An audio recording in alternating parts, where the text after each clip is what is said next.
another game ends in disappointment for our Chicago Bears with just a few seconds left on the clock as they fall to the Atlanta Falcons 27-24, moving their record to 3-8. And we welcome you in to this Bears postgame show as the Bears fall to the Atlanta Falcons. And it is the marvelous one. Dan Marver, Devin Tingle, Paul Chivari, and myself, Mike Mercado. We want to thank you so much for making us a part of your day. And we're going to break this all down from Gordon getting a concussion to Justin Fields being taken on a cart to go get his shoulder evaluated. We're going to break that down and so much more. But really fast, Marvelous, before we throw it to you, what you saw on our TV screen today in the ATL, Justin Fields goes 14 for 21, 153 passing yards, 1 touchdown, and 1 interception. This is the number we're really going to be talking about today. Justin Fields rushing the ball. These are design plays called for him. 18 carries, 85 yards, and a touchdown. David Montgomery, the lead back with no Khalil Herbert, 17 carries, 67 yards, and a touchdown. On the receiving end, David Montgomery with a great catch, but 3 catches, 54 yards. Cole Kmet, 3 catches, 35 yards, and an incredible catch himself. Darnell Mooney has 4 and a touchdown. Equinemius St. Brown with 2 for 24. Chase Claypool, the one they gave up a lot of draft capital for, only gets 2 receptions for 11 yards. A huge shout out to Jack Sanborn for having himself a heck of a game. Of course, same thing with Brisker and Eddie Jackson. Kyler Gordon, as we mentioned, heading into concussion evaluation. And Marvelous, you know the stats, you watched the game, and it was another moment where things got dicey at the end. That play calling at the end, those 3 design runs to end this final drive for the Bears, watching Justin slide and get hit in the head. And even though there's different angles of that play, still putting your quarterback in that position, knowing full well he looked beat up. Those legs for a young man looked beat up. And that's how special and fast he is, that he still is able to do those things. But Marvelous, what did you see in this matchup against the Atlanta Falcons in Atlanta? Well, there have been 3 games now where Justin has been very good with running the ball, passing. Some of a couple choices you might question, but here's the bottom line. I think that they may have run him once too often because he's got a bum shoulder now, clearly. I mean, it's being evaluated as we speak, according to my information. So I don't know. It was his left shoulder. So I don't know if he should have even been in the game at the end if he was banged up that bad. He was in a lot of pain several other times. So I think that they may actually lose him, possibly. I haven't heard the full report yet, but we'll keep you posted. In terms of the team, you mentioned the stars: Sanborn, Brisker, Gordon on defense, outstanding. And I think Claypool's only had 5 catches as our new number one receiver in 3 games. Is it? He's not. I don't know that he's being double teamed. I mean, I just don't understand why he hasn't been more involved in the offense. So the pass to Montgomery was terrific. I mean, Fields was scrambling, and he got an opportunity to send Montgomery down the field and waved him down and put it right over the shoulder of the defender into his waiting arms. That was a beautiful pass. So I thought that was the highlight pass of the day. I think, I remember our old friend Patterson. Yeah, the 7th TD. That's he's quite a returner, and that hurt us. And so again, another disappointing loss, 3-8, and it's improving our draft position is the only positive thing. Yeah, the tank season continues strongly. Yeah, I mean, you talk about Cordell Patterson, again, another X factor that costs the Bears a game. There was a lot of things, the death by paper cut, but you think about that's a special teams play again, cost the Bears another victory, back-to-back weeks, whether it's missed field goals or missed blocking and allowing the most dangerous returner in the game right now take one back to the house in a revenge game. So, it goes to, if you're looking big picture, this team is not ready to win. Good teams don't let that happen. Bad teams lose that way. And that's why they're at where they're at. And let's talk a little bit about this Justin Fields thing. And like the Marvelous said, we'll keep you up to date. We'll have our opinions as the news is breaking down. We are recording this right after the Bears fall to the Atlanta Falcons in Atlanta, 24-27. For the big news coming out of this game, Justin Fields being evaluated, his left shoulder. We saw him wincing at the very end of that game. There's already video coming out of him being carted in the stadium in Atlanta. So this is now a moment where we know what the kid is tough. Fields, if you could say whatever you want, from his days in Ohio State with messed up ribs, beating up on Trevor Lawrence. This guy, then looking into the teeth of Nick Saban with that. We know this kid is tough. We see it when he's out there. That's a lot of run for him. I know that's what he does. I know that's his specialty. I know that that's what makes him unique to other players. But there still is a development year. And I know I'm asking for the porridge, right? The just right. Can't be too hot, can't be too cold, but you just saw what happened. If you lose a game or two of Justin Fields playing, that's evaluation time. That's time you're able for development. And I think what we just saw in this Atlanta Falcons game, this matchup against Atlanta, if you look at what they did with Mariota, they didn't trust Mariota's arm. And they did the exact same thing the Bears did. They ran. And the Bears did not, in that final drive, they looked slow. They looked confused. They looked hurt. There was no sense of urgency that final drive with a minute left in the game. And I don't know if it's because of the play calling, if because the players knew, like you mentioned, Marvelous, Fields probably shouldn't even been out there. But I think we just saw today all the credit that Luke Getsy and Matt Eberflus have had over the last few weeks. It was confirmed. It was reconfirmed. They don't trust him just in the pocket. And look, I've been a proponent of he's going to get hurt in the pocket. He got a nasty sack in the pocket where I thought his knee got popped out. So I'm not here saying I need him to be Justin Herbert. But if you're going to let him air it out in that scenario, in a 2-minute drill, it should be against this bad Atlanta Falcons defense. And it should be plays that are getting the ball out. If you're not having him throw it down the field to Mooney, then get it to Kmet, get it to Claypool. And we didn't see that in that last drive. Right. In the last drive, one thing you don't want to do is throw a pass too high. If anything, you want to throw it so it's very close to the ground so that it can't be intercepted. Last interception was just a bad throw, really. It was waiting to be intercepted, so that was unfortunate.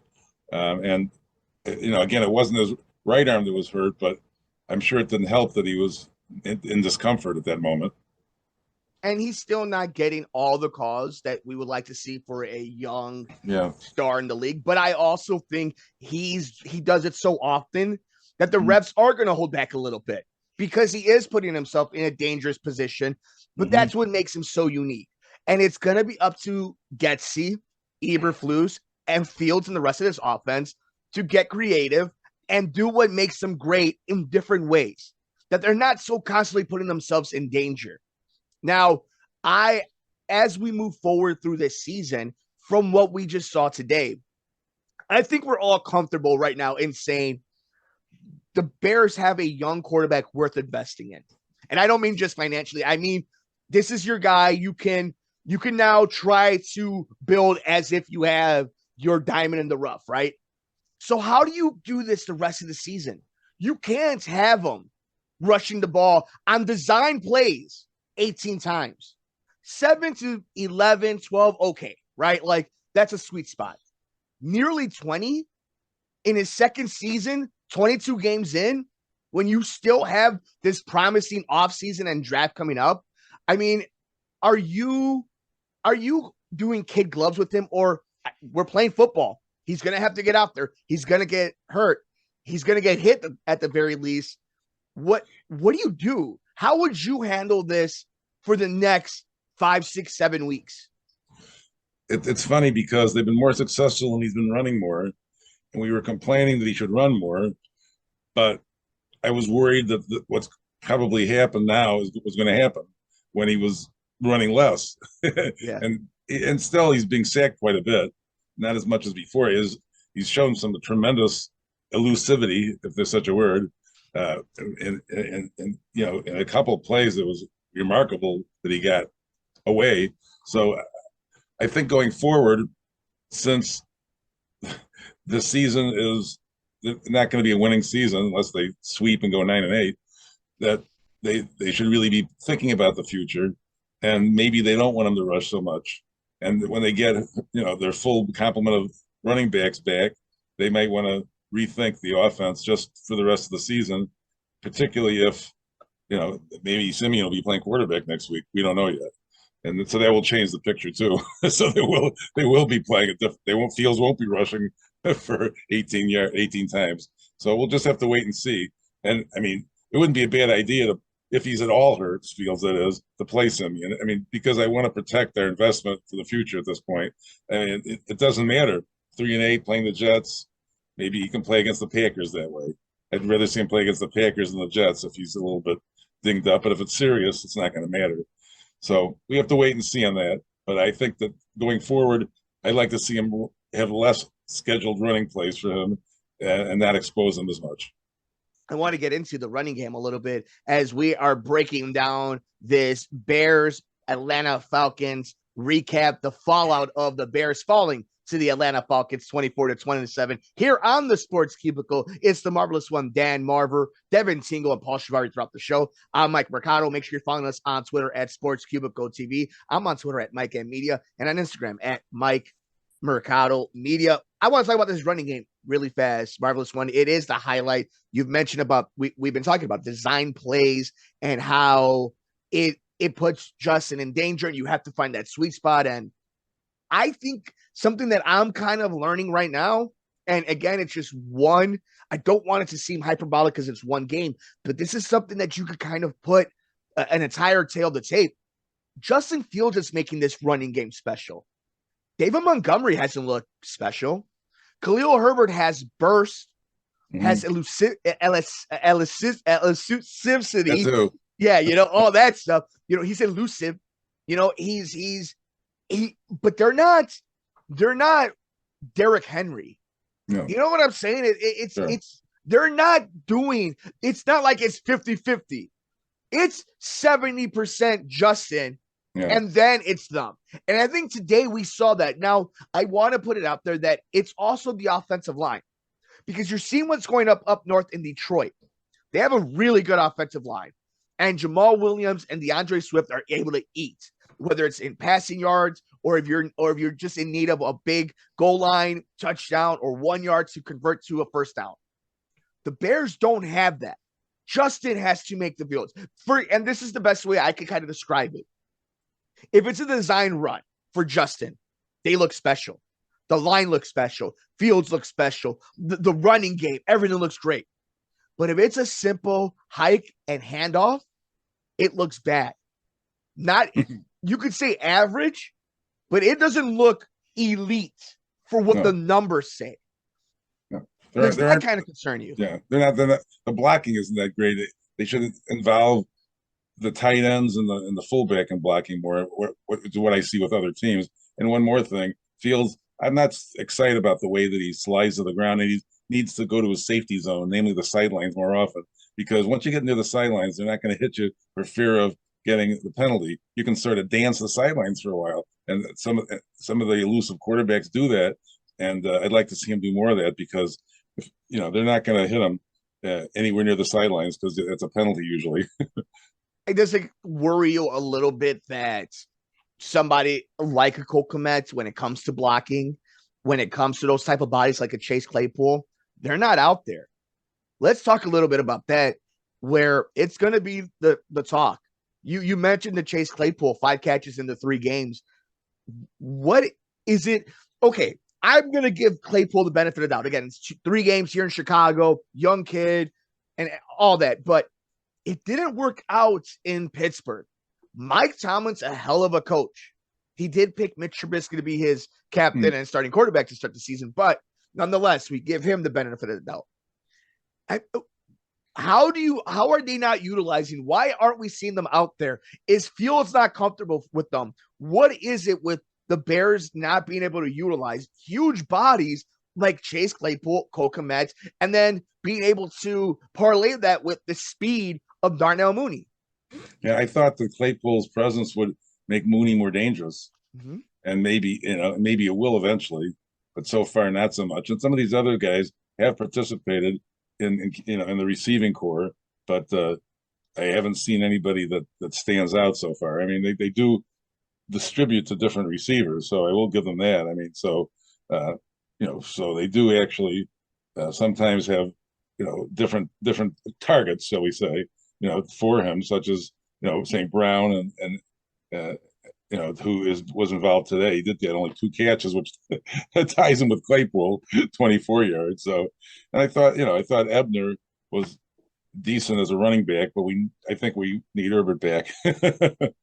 Now, I think this is what's interesting, where you can also correlate what they're going to have to do this coaching staff, whether it's Luke Getsy or it's Matt Eberflus, and it's what Ryan Poles was putting together. Velus Jones was playing today. We saw him return, and it was a big run. A lot of struggles early on in the season. And N'Keal Harry was inactive. So if you're going to have Velus Jones and you don't trust him for different things, do you do the Deebo Samuel, Cordell Patterson type of play with him? Just get a dangerous runner the ball? I mean, Marvelous, over these next few weeks with a player like that, with trying to monitor where Fields is, do you try to get creative? Do you just try to throw the entire kitchen sink and see what you could take into next season? Yeah. Sure. I mean, I thought that a couple times they commit running the ball on short yardage situations, like it's 3rd and 1, and the big body can get that yard, so that's not a bad play. And then the wide receiver run, they've had some success with that, but they it does give some more for the defense to think about if you do have some other options. So I think that they've done a pretty good job with the offense and being more varied in the last 3 or 4 games, but they don't have any wins to show for it in the last 3, which is, it's very disappointing. Again, like I said last week, that they're close but no cigar. Great for draft position, but disappointing for the record. Yeah, it's how disappointed will you be if Trevor Siemian is starting next week for the Chicago Bears? Oh, if Fields is not physically able to play, of course I want the backup to play. I mean, the fact of the matter is, it's not 3, but they've lost 4 games in a row now, and the needle's heading south. But yet we have our prize quarterback that's developed into a terrific runner, and it's a mixed blessing. Like I've been saying, it's great that he has that great skill, but it's not paying off with wins, and it's dinging him up. So it would not. I mean, it wouldn't be a bad thing to have Simeon play next week. I wouldn't be disappointed, because if there's a physical reason for Fields not to play, he should not play. Period. No, it's very good point. I think we all know what the goods are, or at least what the ingredients are that we could at least bring to the dinner table next season. So take your time. Don't just rush them out there for no reason. The wins-loss thing is so fascinating, because as fans, I think it's more than okay to want wins, to want to make the team, to want to go to the playoffs, to, it's not our responsibility as fans to worry about payroll and draft status. And we're the fans. We get to want them to win. I hope the players want to win. I think it's Ryan Poles' job more than Matt Eberflus, because Matt Eberflus and that coaching staff better want to win every game. It's up to Ryan Poles to be the level-headed adult, quote unquote, adults in the room in this specific scenario. Make sure you're watching this season, but you have the big picture in mind, because we can sit here week to week and be upset and want the wins and think back about they should have had Washington. They let one go against New York. Oh my God, Miami was right there. How can we let it slip from Atlanta? But they need to make sure that if they're in the position that they think they have their quarterback, we may think so, but if they finally got it, if it's click for them, they better do what's best for him and that organization, because you don't get many chances at the apple when it comes to it. And I think we're seeing it today. If you take it away like that, you've seen it around the league. Do you want to go back to being the Carolina Panthers? It's like they better hit on this. Marvelous. Let's talk a little bit about next week. Thanksgiving week is upon us here in America, in the United States. For all us who are listening to us here on the Sports Cubicle, thank you so much. We hope you're having a wonderful weekend and a wonderful holiday season coming up. But it is the Chicago Bears at the Meadowlands against the New York Jets, who found a way to Jets it up and lose to the New England Patriots. Unbelievable game, 3-3 until a punt return touchdown. Are you kidding me? The AFC East is a crazy division right now. Marvelous. Again, we talk about frustrations. I think we're better off than if Zach Wilson was under center for the Chicago Bears. But what do you think about this matchup? Robert Saleh is going to bring a tough defense with the Jets that Justin Fields or Trevor Siemian are going to see in New York next week. What do you see early on into next week's matchup? Well, I'm looking at the Jets, and they're definitely a playoff contender. Bear in mind, 2 weeks ago, they beat the Buffalo Bills, who are arguably the best team in the AFC. And they've now been swept by the Patriots, by less than a score in each game. So I mean, they're a tough team. So again, it's another road game, another game where they're going to be challenged. But can we stop the running game? Wilson runs, but they've got Carter, who had 8 carries today, and Robinson, who they 7 carries, who they just picked up. So I don't know. Wilson wasn't that impressive today, 9 of 22, and so if they can stop the running game, they might be successful. It looks like to me, and in next week in the Meadowlands. So going to be another tight game. Might come down to special teams again, but we've had problems with the running game, and they don't seem to have a real stud that I'm aware of. I mean, they do have James Robinson now, who's a pretty good player out of Illinois State, who was with Jacksonville. It's now a Jet. So you might want to watch out for him as a wild card. But the only other runner that they have that I'm aware of is Michael Carter, that's out of North Carolina, that's been their main man. So if we can stop that running game, we will be successful next week against the Jets. Do what we're doing. We'll see. I can't tell you if Fields will be there or not, but good. We can really beat this team, I think. Yeah, you're going to have to make sure that you keep the guy, like you mentioned, Michael Carter and Juice Robinson in check. Garrett Wilson, a heck of a receiver. You got to make sure Justin Fields has a lot of knowledge of Garrett Wilson from Ohio State. So you got to make sure that you keep him in check. And I think, Zach Wilson will give you the game if you let him. So this defense has a chance. Will Kyler Gordon play? Jalen Johnson? Eddie Jackson, how will they all get together? How will they all get healthy? How will they all bounce back? A huge shout out to Jack Sanborn, who has made himself some money in this league now. If he stays healthy and he'll have a spot next year. That's the thing for I think a lot of NFL fans when it comes to these bad teams, these teams that are in this record. A lot of guys are playing for their future. A lot of these guys are playing for next year because it's not guaranteed. And this is a game the Bears can win. It's going to be tough.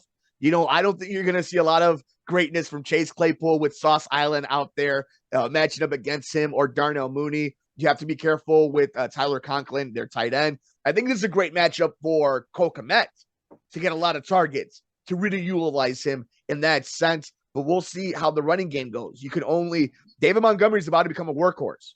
So we'll see how well that goes and what happens if anything happens to him. But it's earlier on in the week. Obviously, we're just coming off of this Atlanta game. But if you don't have Justin Fields heading into New York, I think it's going to be a long day in the Meadowlands for Chicago. And it doesn't get any easier for the Bears where, you have that matchup after Thanksgiving. And then you thought you were feeling good. The vibes are good, babe. But then Green Bay comes to Chicago December 4th. So it's a tough few weeks for the Bears and Bears Nation, Marvelous. Yeah, definitely. I mean, the defensive star for the Jets seems to be their linebacker, C.J. Mosley. So we may want to keep an eye on him too, because he's had 50 solo tackles so far this year, tied for 6th in the league. So that's a guy we might want to keep an eye on next week too. So and again, they're a winning team. They're in the playoff hunt. Their 2 losses to New England have really hurt them, so they'll be hungry for a win at home. So hope for the best. It depends upon the injury sheet for us, and I just hope that they're not too down on themselves. I would think that there may be some of the players now that are feeling a little bit frustration, and I hope it doesn't set into the level of play. Yeah, it's a astute point you bring that up, and it's really interesting. It's really important to also add on how much turnaround this roster is going to have next year, and I think that's something that we have to keep in mind. Who is Justin throwing the ball to? Who is this defense right now? Who in this defense besides the young secondary is going to be here next year? We found out Jack Sanborn, and that's because of moving Roquan and Robert Quinn. Great players, but you needed to find your next group of young guys that are going to cover this defense, and hopefully Matt Eberflus is able to coach up. But this was a frustrating game, Marvelous. I think more than anything, it was entertaining at points. It was ugly at points, and it was a very stereotypical way the Chicago Bears are losing games this season. A bad interception from Justin Fields. I've been the conductor of the Justin Fields fan club. He did not play great today. There were spectacular plays that he made. He looked phenomenal at different points. But you could see that those legs are beat up. You could see that he's getting hit a lot, and now you have to worry about this shoulder injury that he had coming into this season. So this is as many times as we talked about good losses and a good tank win, if you will. This feels like, yeah, you won in the tankathon, but the vibes aren't good because it just didn't quite look. It didn't end the way these other games ended, where it was almost out of your hand. And it was, oh, darn it. We can always think into the back of our mind, what if? No, they had the ball. The coaches had the chance to show what they have in their playbook, and they all just kind of let it run down their pants. And whether it's because of an injury, whether it's because they don't have the talent or they don't think that they have enough talent to pull it off, that's what we saw on this game. Marvelous. Any final thoughts this week? A frustrating week, but a week where we're thankful that we at least know the Bears have a quarterback and we have each other and our audience to talk it out and have some sports therapy. Right. Therapy. This will be a good week for the Chicago area psychologists and psychiatrists, probably. So a 24-27 outcome. Your final thoughts of this matchup against Atlanta and next week, the Thanksgiving weekend against the Jets. Again, the stats are the stats. They're 3-8, and they're performing even a little worse than I expected. I said, I mean, they may be hard pressed to get 6 wins at this point, because don't forget, after Green Bay, you have Philadelphia and Buffalo. So now I'm worried about them meeting my projection, but we'll see. We'll see what happens. We'll leave you with this one. All right. A little early Christmas present for all the people listening to the Sports Cubicle as we break down the Chicago Bears falling to 3-8 as they drop to the Atlanta Falcons 27-24 in Atlanta. If the Bears, because I think the Houston Texans are probably going to get the number 1 overall pick. If you have the opportunity, would you say, okay, I want to see Fields play maybe 2, 3, 4 more games, but then after that, are you willing to give up 2, 3, 4 potential games of film for Fields to guarantee a top 3 draft pick? Okay. Like tanking? Yeah, like really tanking. Like, you know what? Those legs are a little too sore, Justin. Why don't you take off week 14, 15, 16, and 17? Yeah. Well, that's a possibility. The way things are going, I'm already looking at the 2023 draft. Wide receivers, linebackers, everything. So I'm already putting this season in the trash, I think. So that would be fine with me at this point. It wouldn't bother me a bit if they arrested Fields legitimately for a game or two, for the rest of the year. I mean, they have a number of games left. I mean, they have the next week the Jets, and then like I said, the Packers, the Eagles, Bills, and then they have the divisional rivals to end it, Detroit, Minnesota. So there are a number of games left, but on the other hand, I would like to get a full evaluation of the health of our quarterback before commenting on what should happen. And if there's any doubt at all, I would rest him, honestly. That's it right there. If there's any ounce, any inch, any inkling that he's a little hurt, he's a little sore, not football, everyday player. So I'm talking about like, ooh, that's a little weird. Don't play him. You already know. He's not going to be throwing to all these dudes besides Claypool and Mooney and Kmet. And he already has his connections with Mooney and Kmet. Yeah. Now, if it's just something, football players play football, just like, accountants account. Like you do what you do. But if this is no longer like he has to prove himself. If he's doing it to think that I need to earn the spot, he's earned it. Mm-hmm. So if he could play, he could play. But if you have any doubt, it's already on film. Make sure your investment and this guy are ready for when it matters the most. Yeah. And you could think that as a fan, or you could think the opposite. That's your right as a fan. But that's how I want Ryan Poles to be thinking about this. Mm-hmm. But Marvelous, before I let you go, we have Thanksgiving coming up. What is your favorite Thanksgiving entree? Your favorite Thanksgiving meal? What is it that the Marvelous loves to have on a Thanksgiving meal? The must. I mean, obviously the turkey, but I can't avoid the apple pie or or some kind of pie with my sweet tooth. I can't avoid that. So I have to confess that the desserts are critical. Attaboy, there it is. So, okay, are you and the Marvelous family, are you early Thanksgiving dinner eaters or late Thanksgiving dinner eaters? Yeah, it's varied over the years. It used to be where there'd be two families to go to, so we'd go early and late, but that's changed over the years. Yeah. So it's more of a mid-afternoon, usually right when the first game's ending and the second one's starting. Somewhere there you go. Last one, dark meat, white meat. Which one is the first? They're all delicious, but which one do you go to first? Oh, I prefer the white meat, really. So that's a go-to for me. Dark meat for eggs the next morning with ham. Oh, yeah, absolutely. White meat to start Thanksgiving with a little bit of gravy. I need cranberry sauce. I need macaroni and cheese. And for me, as a Latino man, after Thanksgiving means it's tamale season. Yeah, so there you go. And don't forget to say what you're thankful for, really. Oh, Marvelous. What are you thankful for, my friend? What are you thankful for?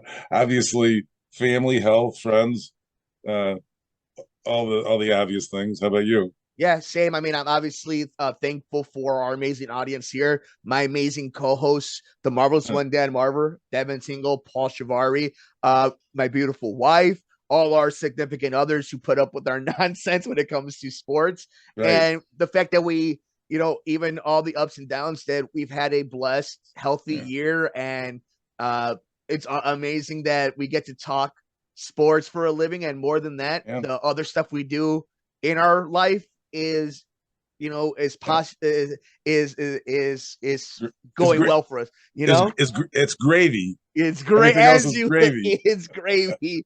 And I mean, I think, and on top of it all, when we talk about Bears football, it's not bad anymore. It's not a nightmare anymore. Right. Well, but we will talk about other sports, but I will say this. I'm worried about the Bulls too. They have some internal controversy, but we can talk about that another time.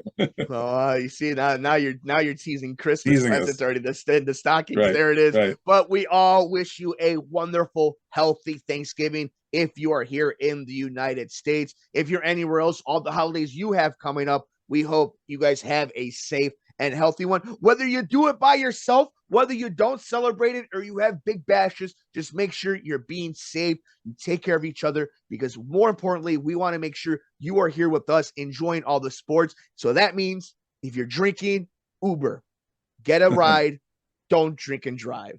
For the Marvelous one, Dan Marver, for Devin Tingle, for Paul Chivari, I'm Mike Mercado. The Chicago Bears drop to 3-8. They lose to the Atlanta Falcons 24-27.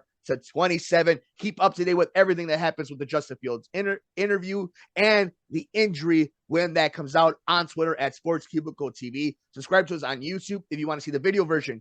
youtube.com/Mercado Airwaves Network. Leave a comment down below your thoughts of this game. I'm on Twitter at Mike M Media and on Instagram at Mike Mercado Media. We have a lot left here on the Sports Cubicle with the marvelous one, Dan Marver, Devin Tingle, Paul Chivari. I'm Mike Mercado.